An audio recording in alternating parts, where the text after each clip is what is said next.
What's up, guys? Today, I'm kind of running out of ideas, if I'm going to be completely honest. I did my maintenance before on the non-wing car before I even got ready, so I can't do a maintenance video, is what my first thought was.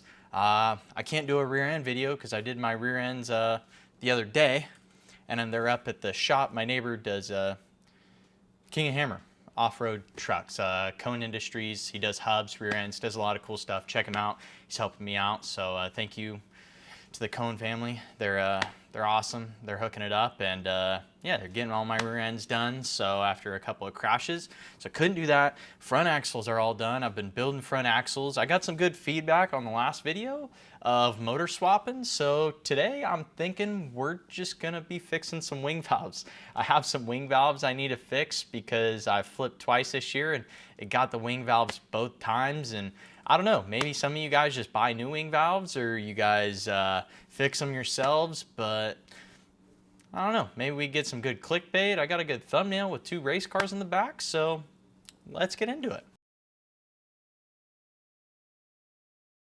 Now, to show you guys a little bit more from the intro, here's one of my lines that I took off from, this one's actually, I don't even know, return, dude, fuck, I don't know. I just know that they got 2 quick disconnects. I'm not even gonna lie to you guys. This one is actually technically a male. If you guys are familiar with quick disconnects at all, even though the one goes into this, these are actually considered the male of the quick disconnect, because on the inside, you can see there's a little spoke on the inside, and that inlets into this bad boy. So a lot of people think that this is the male quick disconnect because it inlets in, if it'll go. But actually, that's actually the female because of the inside, and what allows the fluid to flow is the male inside of this. So the more you know. I'm pretty sure I learned that from an old guy. I might have learned it from Shannon Cohn, so my rear end builder. But yeah, as for that, first thing that we're really gonna get into is just taking these bad boys off. Now, first things first, we're gonna need some little, oh, where are they? We're gonna need some little snippy snappers. Cut off these bad boys, because we don't need these zip ties on there. Then what you're gonna need is you're gonna need a -4. Am I right? No, I'm wrong. I'm wrong. -4s are my waterline. But all sweet wing rams and all sweet components are -3. And now if you have a dad like mine who likes to tighten the shit out of this stuff, it's gonna be kind of a bitch to break these bad boys free. But sorry, Dad, that I'm giving you a tough shout out, but my dad doesn't like to use Allen wrenches. And thankfully for my dad, if you're watching, I know you love me and that's why you tighten up all my stuff, and I'm really grateful for it, okay? But nothing else. Yeah, he likes to tighten stuff, so. But it's because he loves me. He doesn't want shit to fall off, so thank you. Even though I was just talking shit. Now for this next step, you gotta go outside. I mean, you gotta go somewhere where you can make a mess. When you're taking off these quick disconnects, well, actually the whole entire line. Shout out Justin Sanders again. These are really nice BMRS lines. As you can see, they can swivel. So as my wing moves back and forth, it's not just a straight up AN fitting that goes into the side of the wing ram itself. It's these little swivels. Cody Geeney also had these on his car, and he knows what's up. Because these bad boys, as you roll the wing back, instead of the wing getting like bound up, or not the wing, but the line getting bound up, it's really nice to have these on there along with the quick disconnects. These lines, they're expensive, but they will last you as long as you probably really want them to last. And probably the only thing you'll ever have to change on them is the little O-ring that sits up there on the insert.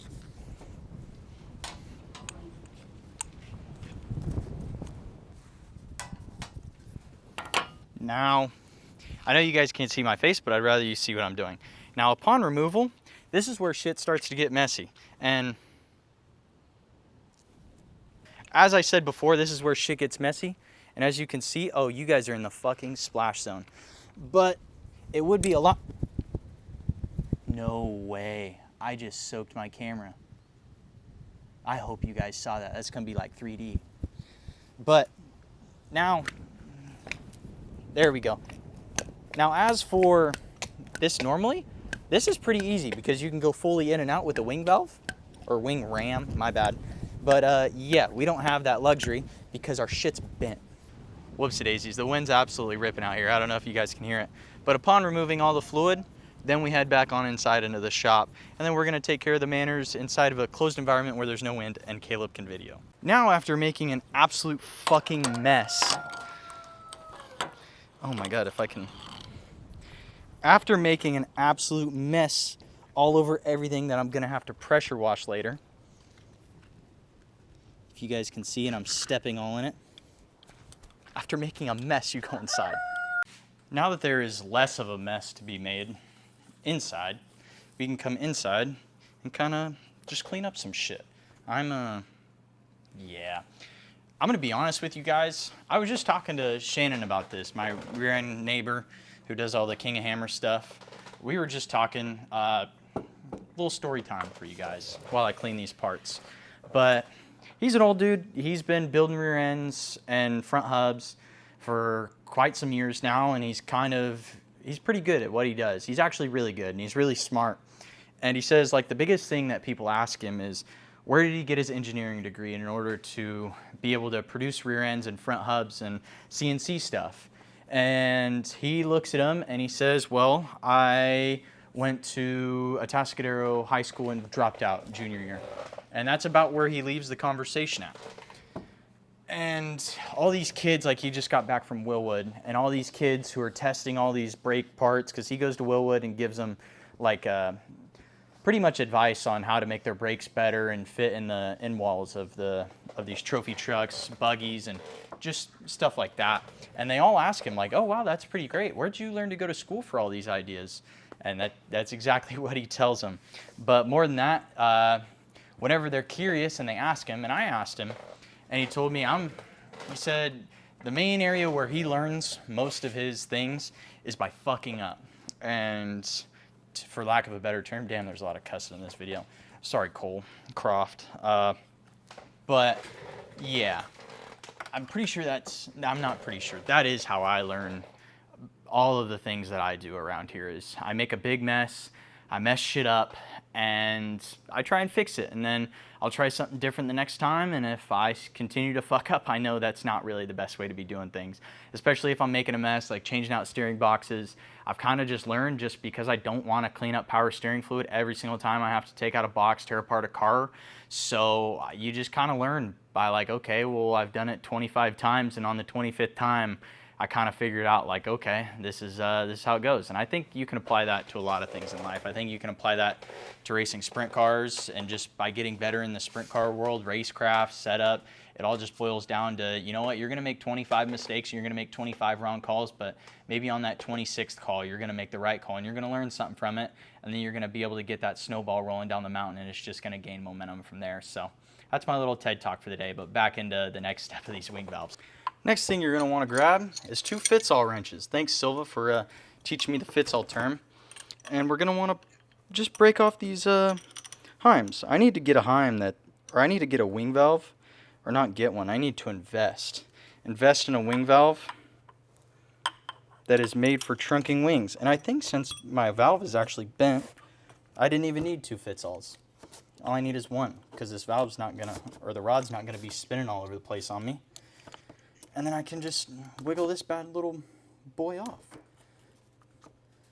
And as we can take it apart, we noticed that there was a bunch of red Loctite on it. So that's pretty good for the future and going forward when I go to put it back on, because we want to put it together the same way that we got it, because we want a good product that's not going to fail on us when we're possibly going for some money. I think it's time to take off these bearings, or these little things, and I think I have, hopefully, a good means of doing that.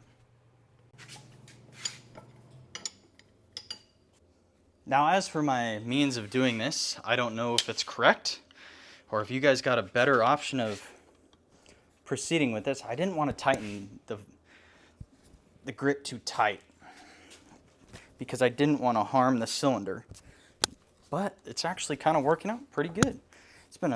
This is my first time ever doing this. Oh shit, you guys can't even see.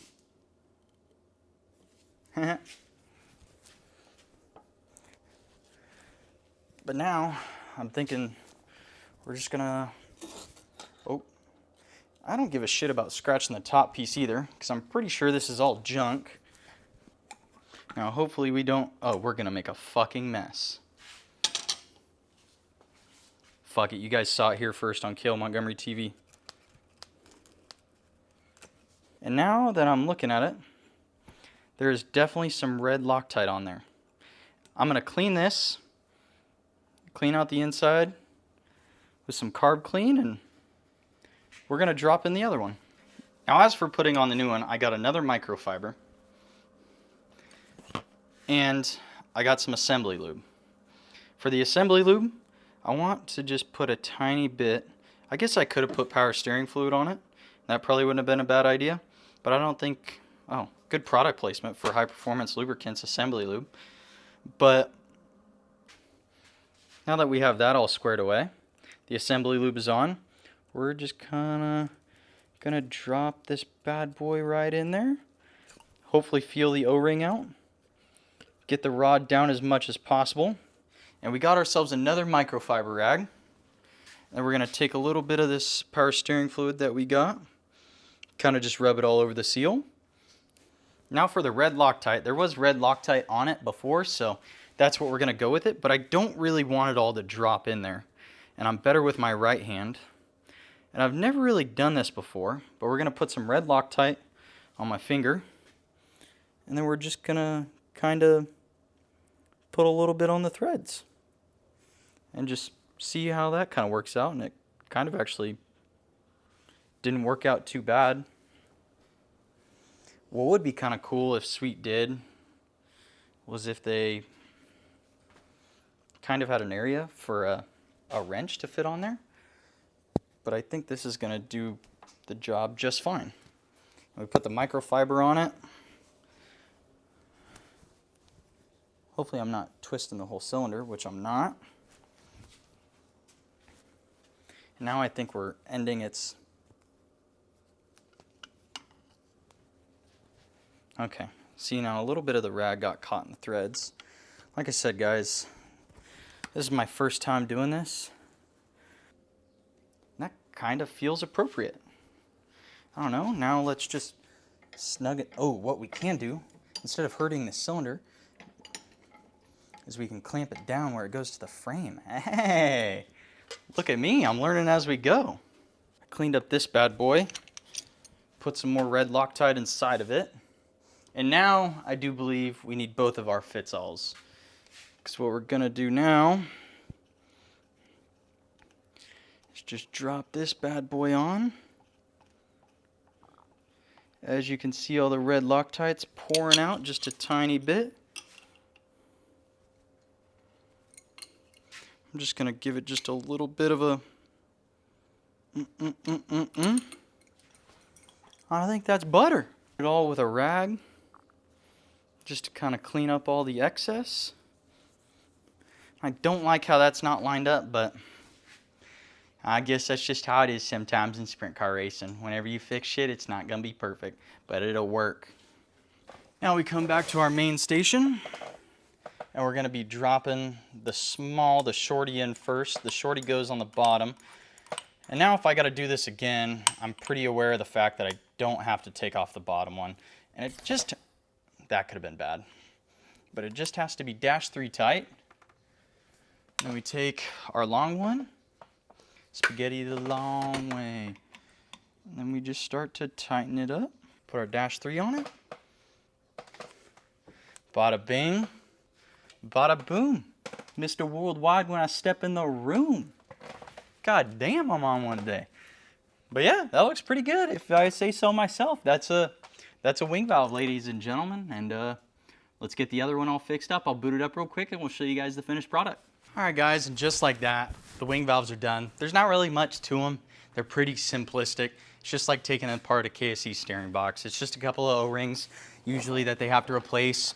And if you have a guy that can Magnaflux something, that's pretty much all you really need for a steering box. So maybe at the end of the year, I'll do a steering box and I'll take my stuff down to the Pioneer guys down in Paso, and they'll flux all my stuff for me. They flux a lot of my ring and pinions on my rear ends just to make sure shit's not cracked. So I take anything that's kind of crucial down there, and whenever I take apart steering boxes, I just get an O-ring kit from KSE. But yeah, that's really all that there is to the wing valves, and hopefully you guys learned something. If not, hopefully you guys were entertained just watching. And I like making these videos. These are kind of fun, and hopefully we'll be a little bit better at it this off season. And next weekend we're going to be at Santa Maria though, non-wing 410. So really looking forward to that one. It's going to be a fun time getting back in the non-wing car with the 410 under the hood, full kills. So yep, and then we're back wing racing, baby. So and then actually we go non-wing racing again. So we got last off weekend, gonna go down to Stevie's this weekend, help her build her car, and as always, thank you guys so much for watching.